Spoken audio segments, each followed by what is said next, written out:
신앙생활을 하는 데 있어서 신앙생활 잘하는 사람들의 이제 모습을 보면 한 세 가지로 우리가 살펴볼 수 있습니다. 우리가 하루에도 여러 가지 일들을 하잖아요. 또 뭐 한 달, 1년, 앞으로 또 내 인생의 목표를 두고 꿈을 가지고 살아갑니다. 그럼 무슨 일을 하든지 제일 먼저 뭘 생각할까요? 하나님을 생각합니다. 하나님께서 어떻게 하실까? 하나님이 원하시는 게 뭘까? 내가 하고자 하는 일들이 하나님이 기뻐하실까? 하나님을 먼저 생각해요. 우리가 신앙생활 잘한다. 이것은 늘 무슨 일을 하든지 먼저 하나님을 기억하는 거예요. 하나님을 생각하는 것입니다. 그럼 우리가 어떤 일을 하다가 하나님을 항상 생각하면 무슨 마음이 드느냐 하면, 야, 내가 지금까지 살아온 것이 하나님의 은혜구나. 이게 다 하나님의 은혜였구나. 또 그런 분들은 늘 은혜를 경험하게 돼요. 생각하면 할수록 모든 것이 하나님의 은혜예요. 그럼 여러분, 그 은혜가 내 안에 풍성해지면 내 마음이 어떨까요? 기뻐요. 신앙생활을 기쁘게 하는 거예요. 뭘 하든지 하나님을 생각하고 은혜에 감사하고 기뻐하며 신앙생활하는 거예요. 그럼 이런 신앙생활을 누가 받으실까요? 하나님이 받으시는 거예요. 이게 신앙생활 잘하는 성도들의 모습입니다. 그런데 우리가 항상 하면서 이제 우리 안에 걸리는 게 있어요. 항상 부족함을 느끼는 게 있어요. 여러분, 그게 뭘 것 같아요? 내가 그렇게 열심히 살아가려고 하는데 우리가 고민하고 갈등하고 어려운 게 뭘 것 같아요? 내가 정말 하나님의 말씀을 순종하고 살고 있는 거라는 거예요. 이게 참 우리에게 어려운 부분이에요. 근데 이게 내 노력도 필요하겠지만 이게 그냥 될 수 있는 방법이 뭘까? 늘 하나님을 생각하고 생각할 때마다 은혜가 감사하고 기쁘면 하나님 말씀을 순종하고 살아가는 것은 자연스러워지는 거예요. 그게 또 은혜가 되는 거예요. 그게 또 감사가 되는 거예요. 내가 그렇게 살아가고 있다는 자체가 복이라는 사실을 고백하게 됩니다. 자, 신명기는 하나님께서 이스라엘 백성들을 애굽에 430년 동안 종살이를 하는데 하나님께서 모세를 세워가지고 이스라엘 백성들을 거기에서 구출해 내십니다. 그리고 홍해를 건너고 그리고 이제 가나안 땅으로 가는데 광야길을 걷게 하십니다. 그게 40년 동안이에요. 근데 하나님이 함께 하시는 거예요. 그리고는 그 광야 생활이 딱 끝나는 지점이 어디였느냐 하면은 요단강 앞, 저 가나안 땅이 보이는 바로 요단강 앞에 모압 땅이에요. 그 모압 땅에서 요단강을 건너면 약속의 땅인 가나안 땅에 들어가는 거예요. 그 모세가 40년 동안 이스라엘 백성들을 인도하셨는데 애굽에서 시작해가지고 어디까지 인도하셨을까요? 그 모압 땅까지 인도하신 거예요. 거기에서 모세가 이스라엘 백성들을 다 모아놓고 하나님의 율법의 말씀을 전합니다.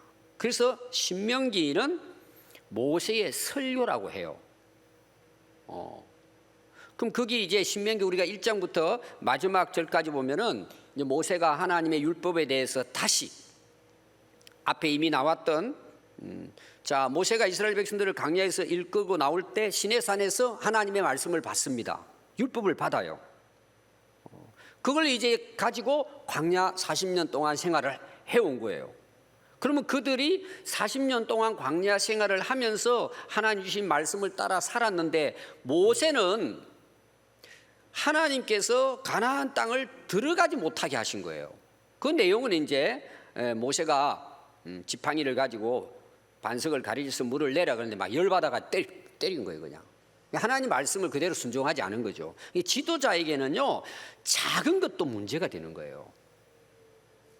이게 어떻게 보면은 오늘 우리가 신앙생활 하면서 성도들보다도 목회자들에게는 몇 배의 책임을 물으시는 거예요, 하나님께서. 이해가 되시죠? 그 모세가 얼마나 수고하고 애썼어요. 너는 안 돼, 이제 너 여기까지야. 그리고 요단강 앞에서 모압 땅에서 모세가 마지막 이들을 이제 요단강을 건너게 하고 자기는 거기서 스톱해야 돼요. 40년 동안에 그 인도를 끝마치고. 그때 모세의 마음이 어땠을까요? 걱정이 된 거예요. 그 하나님께서 모세를 통해서 야, 저 이스라엘 백성들 저 땅에 들어가면 어떻게 될까? 내가 진짜 염려스럽다. 그리고 하나님께서 모세를 통해서 설교하게 하신 게 신명기 내용이에요. 그래서 그 신명기의 신이라고 하는 것은 다시라는 뜻이에요. 두 번, 거듭 이런 뜻이에요. 명은 하나님의 율법을 가리켜요. 그 신명기는 하나님이 주신, 광야에서 주신 이 율법을 다시 반복해서 가르친 기록이 신명기예요. 그건 모세를 통해서 이제 가르쳤습니다. 그럼 여러분, 왜 계속해서 모세가 반복해서 말씀을 가르쳤을까요? 그게 이제 목적이 있는 거예요. 그냥 한번 이야기하고 끝나야 되는데 반복해서 모세가 설교를 했습니다. 이유는 뭘까요? 기억하라고. 자, 오늘 설교 제목이 뭐죠? 이거 기억하라고. 그럼 하나님을 기억하면 뭘 기억할까요? 그분이 광야 생활 동안에 말씀하신 율법을 생각나게 하는 거예요. 기억나게 하는 거예요. 그럼 기억나게 하는 이유가 뭘까요? 목적이 뭐예요? 그걸 지키고 살도록. 그럼 그렇게 살면 어떻게 될까요? 너희들이 살고 복이 된다는 거예요. 아멘. 자, 오늘날 여러분 이제 제가 설교를 하잖아요. 여러분들이 이제 그 설교를 해 보시면 그걸 압니다.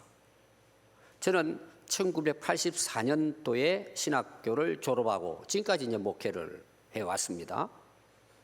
그럼 이런 목사가 해야 될 가장 중요한 거, 제가 항상 이야기하죠. 하나님의 말씀을 전하는 거예요. 설교하는 거죠. 그게 첫 번째입니다. 아무리 다른 거 다 잘해도 그거 잘못하면 그 목사 자격이 없는 거예요.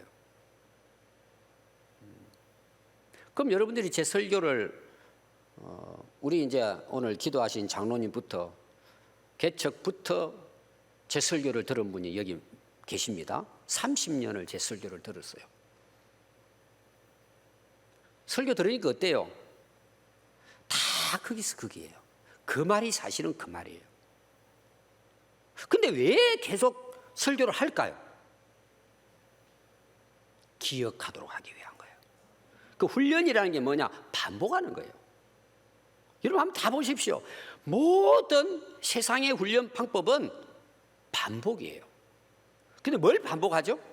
새로운 걸 반복해요. 어제 했던 거, 1년에 했던 걸 반복해요. 10년 전에 했던 것도 또 반복하는 거예요. 진짜 프로는 뭐냐? 기본을 계속해서 반복해서 훈련하는 거예요.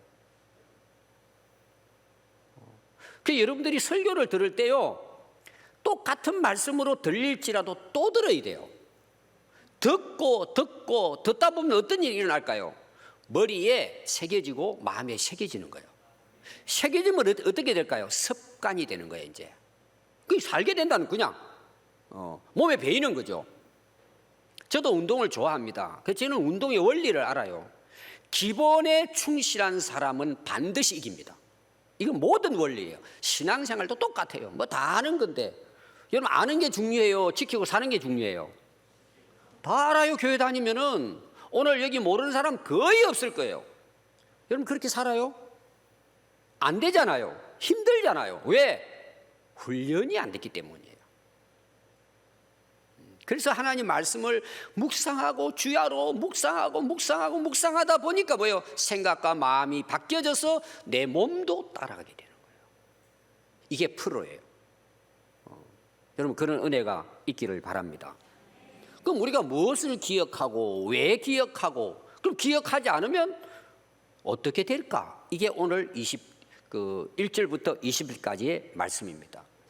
제가 몇 가지로 이제 정리해서 말씀을 드립니다. 첫 번째는 하나님은 온 우주 만물의 주인이십니다.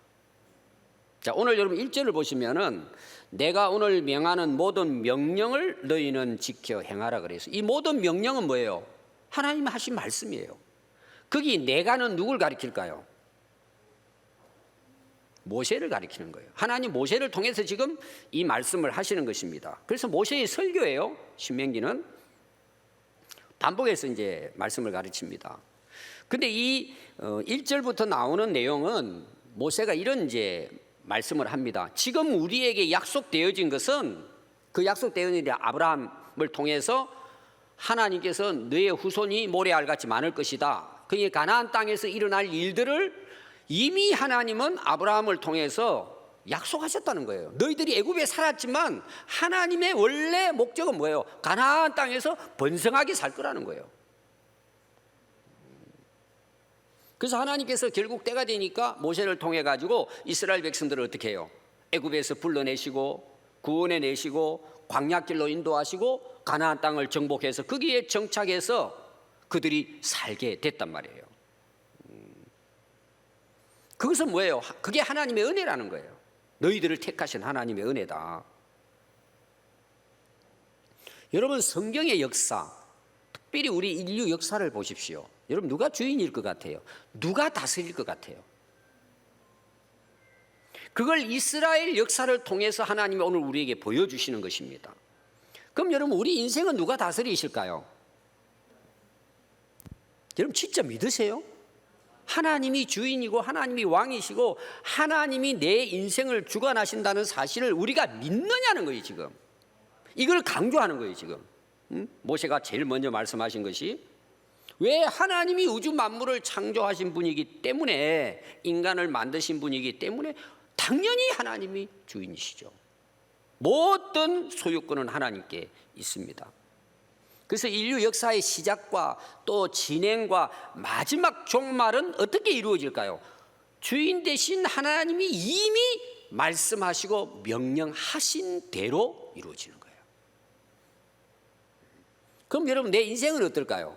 내가 태어나서 인생을 마칠 때까지 내 인생은 누가 주관하실까요? 하나님 주관하세요. 우리 가정은 누가 다스리실까요?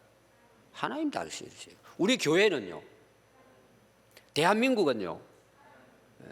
이걸 진짜 우리가 인정하고 사느냐? 이게 굉장히 중요해요. 이걸 말씀하는 거예요, 지금. 하나님이 너희들 택하시고 이렇게 인도해 가신다는 거예요. 광야길을 지나와서 가나안 땅까지 하나님이 택하시고 너희들을 인도하시는 분이라는 거예요. 이 말은 무슨 말이냐? 너희들의 주인은 하나님이시라는 거예요. 근데 여러분 인생을 살아가면서 인류 역사를 보면은요, 주인이 사람으로 바뀌어지면 그때부터 역사는 망가지기 시작하는 거예요. 암흑기예요. 우리 인생도 똑같아요. 여러분들이 지금까지 살아온 삶을 한번 쭉 보십시오. 내 인생에 살아왔던 암흑기가 있을 거예요. 내리막길이 있고 바닥을 치는 인생이 있을 거예요. 왜 그랬을 것 같아요, 여러분? 내가 주인이에요. 인생에 있어서 여러분들이 주인 되는 순간부터 여러분들의 인생은 망가지기 시작하는 거예요. 불행으로 가고 멸망의 길로 가는데 사람들은 모르는 거예요. 여러분 왜 그런 줄 아세요? 우리가 잘못하면 금방 하나님께서 내리쳐서 돌아가시게 하면 되는데 느낌이 없어요. 여러분 아담 하와 보십시오. 너희들이 말씀을 어기면 죽는다 그랬어요. 죽었어요, 안 죽었어요? 안 죽었어요. 900년 가까이 살았어요. 여러분 나무 끝꽂이를 하면은 저도 이제 꽃나무를 좋아하기 때문에 끝꽂이를 많이 합니다. 접붙이기도 하고 성공한 것도 있고 죽인 것도 많이 있어요. 자, 끝꽂이는 나무에서 쫙 잘리면 죽었어요. 여러분 꽃꽂이 한번 보십시오. 우리는 끝꽂이를 거의 하지 않습니다. 1년에 몇 번. 얼마나 아름다워요, 앞에 보면은. 근데 그 끝꽂이 여러분 어디 갔을까요? 여러분 앞에 이제 화려한 꽃도 갖다 놓고 우리가 꽃꽂이 많이 하잖아요, 집에서. 그 얼마나 가요? 한 달을 가요? 1주, 2주 가면 다 시들어요. 근데 그 꽃꽂이 꽂아놓으면 어때요? 너무 아름답다 그러네요. 사진도 찍고 해요. 그 꽃꽂이 한 개 다 어디 갔을까요? 전부 다 썩어서 땅으로 돌아갔어요. 그게 우리 인생인 거예요. 자기가 인생의 주인이 되면 한순간은 화려할 수 있어요. 100년을 가겠어요? 200년을 가겠어요? 전부 다 지옥불이에요. 근데 사람들은 이걸 인정하지 않는 거예요. 그렇게 되는데도 인정하지 않아요. 그래서 하나님께서 내가 주인이야, 내가 너희들을 이끌어서 여기까지 오게 한 거야, 하나님 그걸 말씀하시는 거예요. 그럼 우리가 항상 인생을 살아가면서 누구를 생각하고 기억해야 돼요? 그 주인이신 하나님을 기억해야 되는 거예요. 이걸 지금 말씀하고자 하시는 거예요. 자, 두 번째 내용은 2절부터 나옵니다. 내 하나님께서 몇 년 동안요? 이 40년 동안 내게 광야길을 인도했다는 사실을 기억하라는 거예요. 애굽에서 구원해 내셨고 40년 동안 광야길을 인도하시는 분이 누구였냐는 거예요. 너희들의 힘으로 살아왔느냐는 거예요. 여러분, 광야길이 어떤 곳이에요? 길이 없어요. 먹을 것이 없어요. 여러분들이 지금도 그 이집트에서 이스라엘까지 가는데 그 광야길을 그 성지순례를 합니다. 지금은 이제 막혀 있으니까. 그런데 밖에 나가면요 숨을 쉴 수가 없어요. 그러니까 차 속에서 뭐예요? 하루 내 버스 안에서 에어컨 있는 거기에서 그냥 지나가면서 보는 거예요. 잠시 중간에 내려요. 살 수가 없어, 숨이 막혀서. 어떤 사람은 그 차 속에 타고 가면서 설사를 해요. 너무 더워가지고. 계속 마시는 게, 물을 마시다 보니까 이 위가 안 좋은 사람들은 설사하는 거예요. 설사했다 그러면 돌아올 때까지 고생하다. 우리 교회도 그 이스라엘 갔다 왔잖아요. 뒤 의자에 누워 있어야 돼. 구경은 무슨 구경 지금. 그 40년을 여기까지 하나님이 인도하셨다는 걸 이야기하는, 이 하나님을 기억하라는 거예요.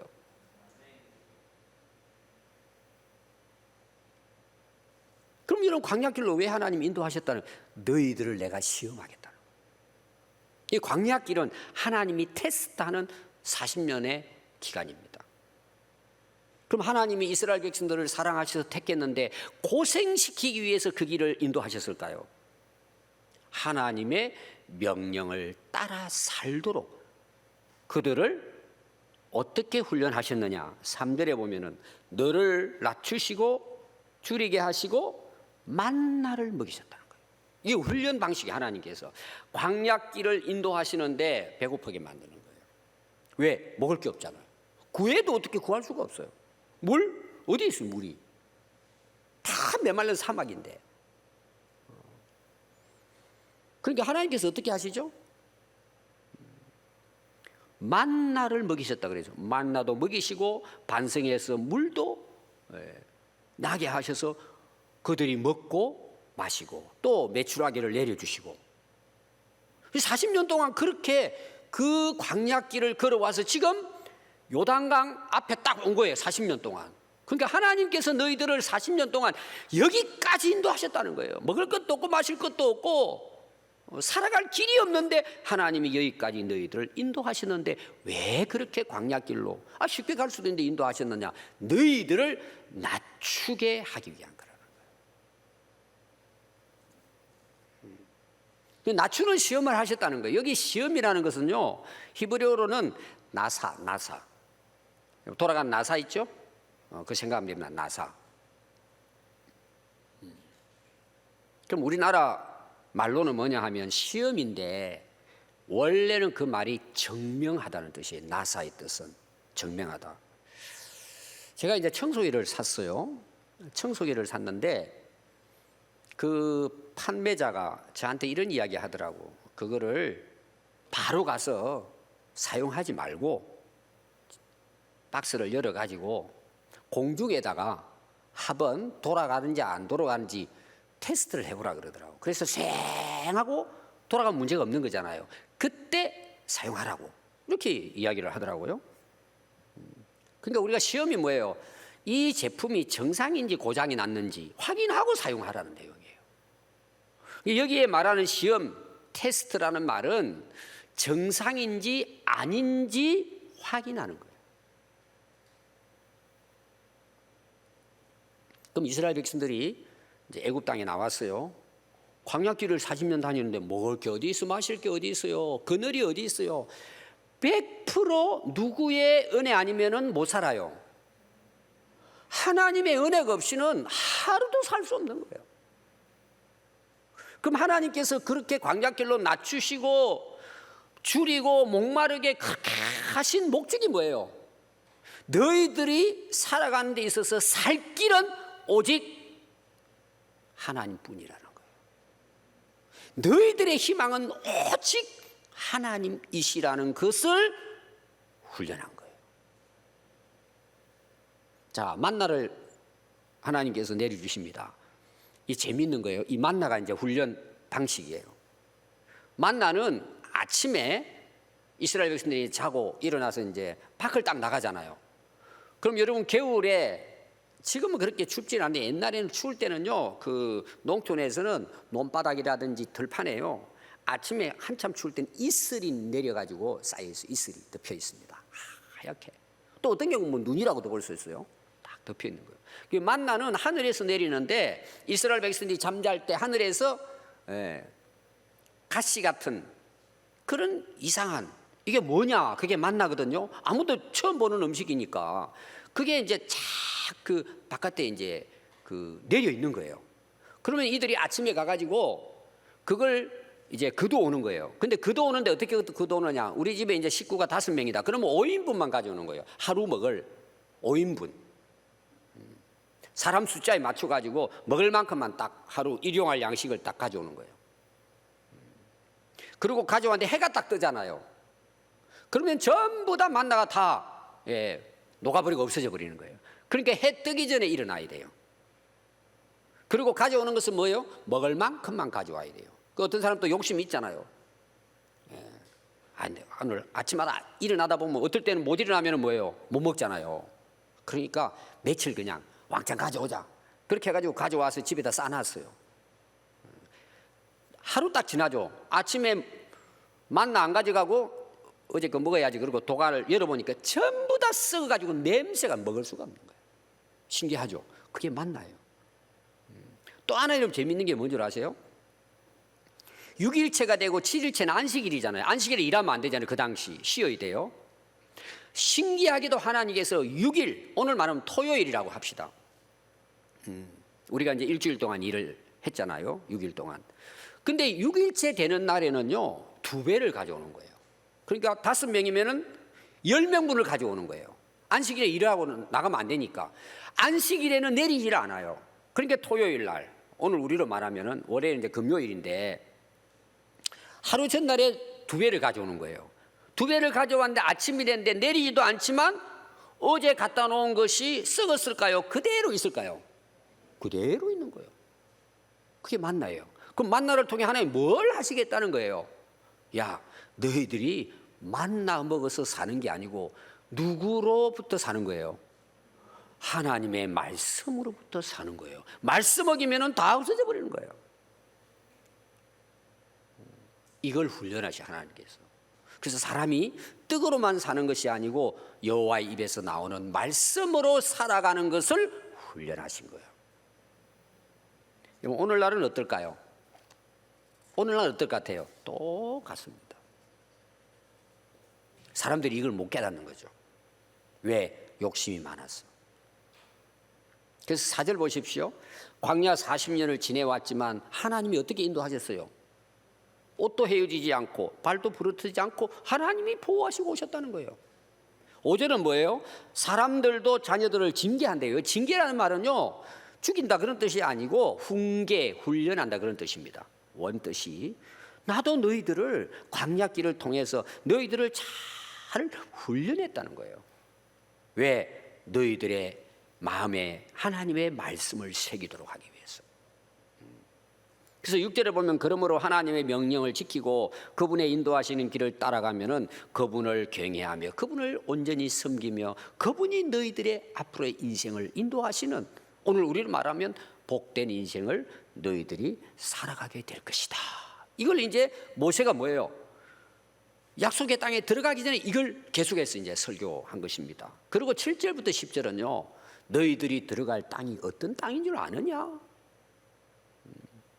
하나님이 약속하신 땅은 너무나 아름답고 부족함이 없는 땅이라는 거예요. 이들이 40년 동안 고생했는데 뭐예요? 너희들 이것만 건너가면 내가 너희들을 위해서 이런 땅을 준비했다. 희망을 주는 거죠. 힘내라는 거죠. 오늘 우리로 말하면은. 여러분 설명을 잘 보시면은요, 시냇물과 연못과 산골짜기 샘물이 흘러넘치는 너무나 아름다운 땅이고, 곡식과 과실과 꿀이 풍성해서 먹거리에 모자람이 없고 살기에 부족함이 없는 땅이래요. 더 재미있는 것은요, 거기 뭐가 있다고요? 철이 돌보다 많다는 거야. 또 산에서는 구리를 캐낼 거라는 거예요. 실제로 이것을 역사학자들이, 고고학자들이 이 사실을 깨닫고 실제로 그 지역을 다니면서 탐사를 했는데 어마어마하게 나오더라는 거죠. 여러분들이 이스라엘 가보면은요, 산이 무지개 빛이 있습니다. 검정색도 있고 노란색도 있고 빨간색도 있고 파란색도 있어요. 그게 전부 뭐예요? 철분이 있다는 거예요, 그 안에. 사해 같은 경우는요, 어마어마한 지하 자원이 있는 거예요. 굉장한 거죠.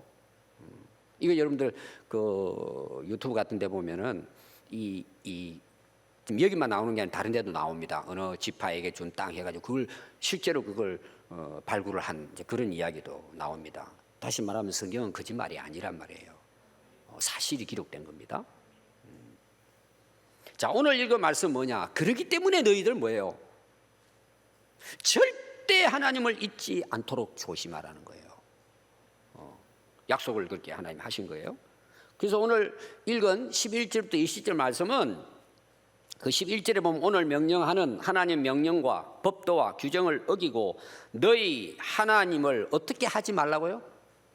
잊어버리지 않도록 조심하라는 거예요. 하나님만 기억하고 있으면 하나님께 약속하신 대로 이루어 가신다는 거예요. 그건 여러분이 살아봐야 돼요. 그렇게 12절과 14절 보면은 내가 먹어서 배부르고 뭘 지어요? 아름다운 집을 짓고 거주하며 또 내 소와 양이 번성하며 내 은금이 정식되며 내 소유가 다 풍부하게 될 때 내 마음이 교만하여 내 하나님 여호와를 잊어버릴까 염려된다는 거예요. 그 땅을 차지했는데 풍성하니까 교만해진다는 거죠. 교만해지니까 어떻게 돼요? 하나님을 잊어버린다는 거예요. 자, 14절 후반부부터 16절은 여호와는 너를 애굽 땅 종되었던 집에서 이끌어내신 분이고 너를 인도하여 그 광대하고 위험한 광야 곧 불뱀과 정갈이 있고 물이 없는 간조한 땅을 지나오게 해 주셨고 광야에 물이 없음에도 단단한 바위에서 물을 내어 마시게 하시고 내 조상들도 알지 못하던 만나를 광야에서 내게 먹이셨나니 이는 다 너를 낮추시며 너를 시험하사 마침내 내게 뭘 주시겠다는 거예요? 복을 주시겠다는 거예요. 그 앞에 나오는 아름다운 땅, 부족함이 없는 땅을 이야기합니다. 그리고 17절과 18절에 보면 그러나 내가 마음에 이르기를 내 능력과 내 손의 힘으로 내가 이 재물을 다 얻었다는 거예요. 참 교만해진 거죠. 내 하나님 여호와를 기억하라. 그가 내게 재물 얻을 능력을 주신 것이다. 이같이 하시면 내 조상에게 맹세하신 언약을 오늘과 같이 이루려 하심이니라. 하나님이 주인이 되어야 되는데 자기가 주인이 되어버린 거예요. 19절과 20절에 보면 네가 그런데 만일 내 하나님 여호와를 잊어버리고 다른 신들을 따라 그들을 섬기며 그들에게 절하며 내가 너희에게 증거하노니 너희가 반드시 멸망할 것이라는 거예요. 여호와께서 너희 앞에서 멸망시킨 민족들 같이 이스라엘 백성들을 인도할 때 이스라엘 백성들을 대적하고 괴롭힌 자들을 하나님이 멸하셨잖아요. 그들과 같이 너희들도 동일하게 멸망할 것이다. 그러므로 너희는 너희의 하나님 여호와의 말씀을 어떻게 하라고요? 청종해야 하는데 너희들은 그렇지 못했기 때문이다. 여러분 재미있는 것은요, 사도 바울이 고린도전서 10장의 말씀에서 고린도 교회 성도들에게 말씀을 전할 때 오늘 읽은 이 말씀, 이스라엘의 역사를 배경으로 해서 설교한 내용이 나와요.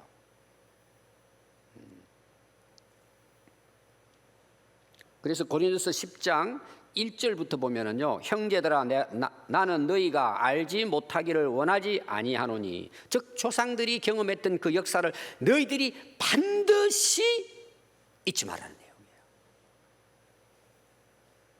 우리 조상들이 다 구름 아래 있고 바다 가운데로 지나며 모세에게 속하여 다 구름과 바다에서 세례를 받고, 그러니까 홍해를 건너온 것을 구원으로 이제 바울은 생각을 한 거죠. 다 같은 신령한 음식을 먹고, 이거는 이제 물을 먹고 이제 만나를 먹고 이제 이런 걸 다 이야기합니다. 근데 그때 반석에서 물을 냈는데 그 반석은 오늘로 말하면은 우리에게 생수가 되시고 생명을 주시는 그리스도와 같다. 그러나 하나님께서는 다수를 기뻐하지 아니하시고 그들 대부분이 광야에서 멸망을 받았다. 오늘 마지막 말씀과 이어서 나오는 내용이에요. 6절에 보면 이러한 일, 이스라엘 역사는 오늘 우리에게 뭐가 된다고요? 본보기가 된다는 거예요. 그러므로 그들이 악을 절개한 것 같이 절개하는 자가 되지 않게 하려 함이니, 그들 가운데 어떤 사람들과 같이 너희는 우상 숭배하는 자가 되지 말라. 기록된 바 백성이 앉아서 먹고 마시며 일어나 뛰논다 함과 같으니라. 그들이 하나님 앞에 우상 숭배하면서 아론과 함께 우상을 숭배하면서 춤춘 걸 이야기하죠. 이러한 일은 오늘 우리들에게 뭐가 된다는 거냐? 본보기가 된대요. 그러므로 너희들은 악을 절개하는 자같이 하지 말고 그들 가운데 어떤 사람과 같이 너희는 우상 숭배하는 자가 되지 말아라.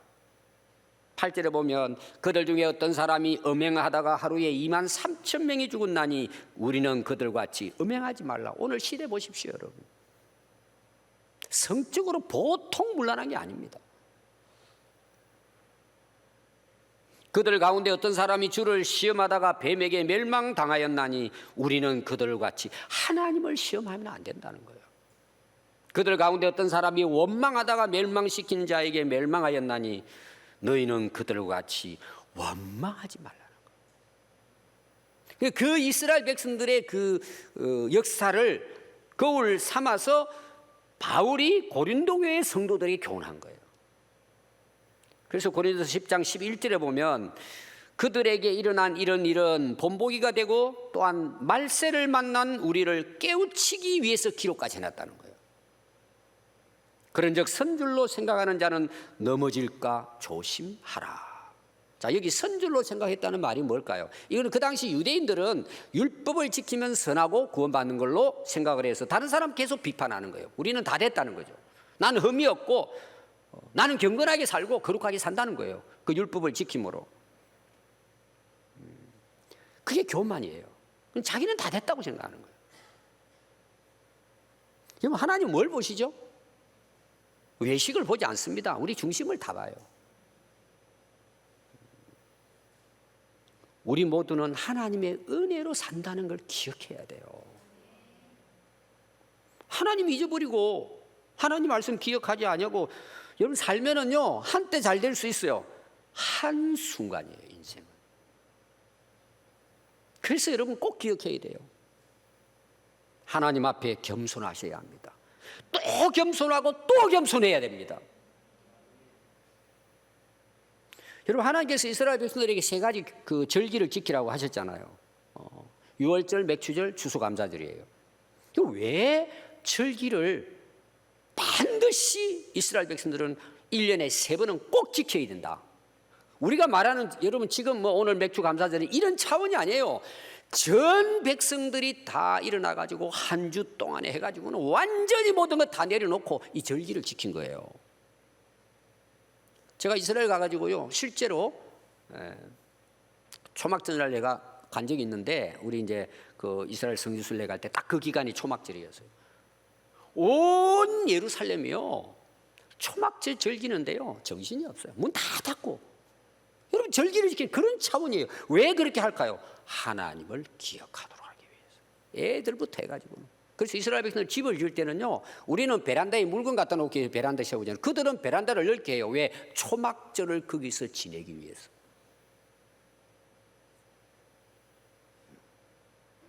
여러분 그 당시 이스라엘 백성들에게 맥추절은요 그 한때 최고의 기대되는 희망의 날이에요.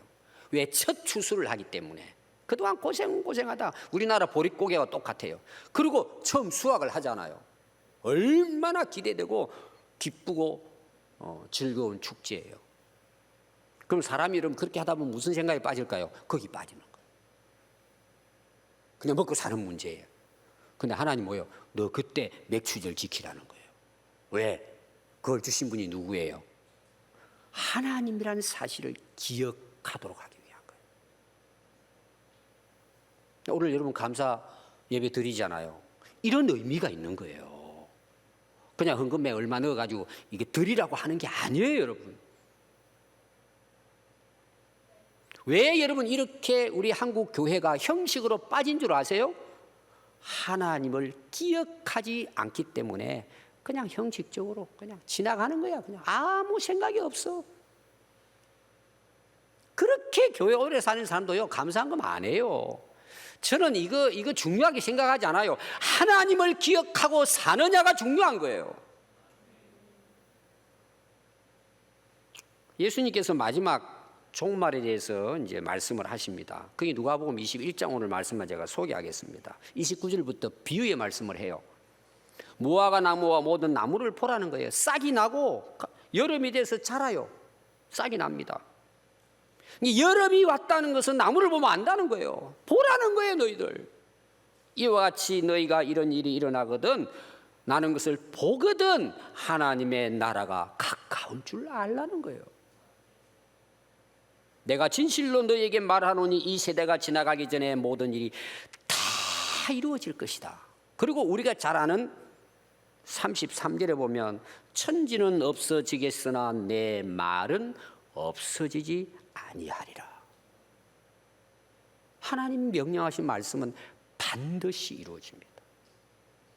그래서 누가복음 21장 34절에 보면 너희는 스스로 조심해라는 거예요. 삼가하라는 거예요. 그렇지 않으면 방탕함과 술 취함과 생활의 염려로 마음이 둔하여지고 뜻밖의 그날이 득과 같이 너희에게 임하리라. 이 날은 온 지구상에 거하는 모든 사람에게 임하리라. 이러므로 너희 장차 올 이 모든 일을 능히 피하고 인자 앞에 서도록 항상 기도하며 깨어 있으라 하시니라. 그리고 34절에 또 이야기합니다. 앞에 제가 읽어드린 말씀 한 번 더 읽고 여러분들에게 말씀을 마치려고 합니다. 너희는 스스로 조심하라. 그렇지 않으면 방탕함과 술 취함과 세상의 염려로 마음이 둔하여지고. 뭐에 둔해지는 거예요? 하나님 대해서 둔해지는 거예요. 생각 안 해요. 기억도 하지 않아요. 뜻밖의 그날이 득과 같이 임한대요. 모든 사람에게. 여러분, 하나님을 기억하지 않은 것은 기억 상실증 환자보다도 더 무서운 병입니다. 우리 신앙생활의 모든 것은 첫 번째 하나님을 생각하고 하나님을 기억하는 데부터 시작돼야 합니다. 지금도 하나님은 이 광야 같은 인생에서 우리를 테스트하십니다. 테스트의 방법이 뭐냐? 낮추시는 것입니다. 왜 낮추신다고요? 하나님만이 오직 우리의 주인이시고 그분만이 우리의 희망이시라는 거예요. 오늘 맥주 감사주의를 맞이하면서 하나님을 기억하는 은혜가 있기를 바랍니다. 기도하겠습니다.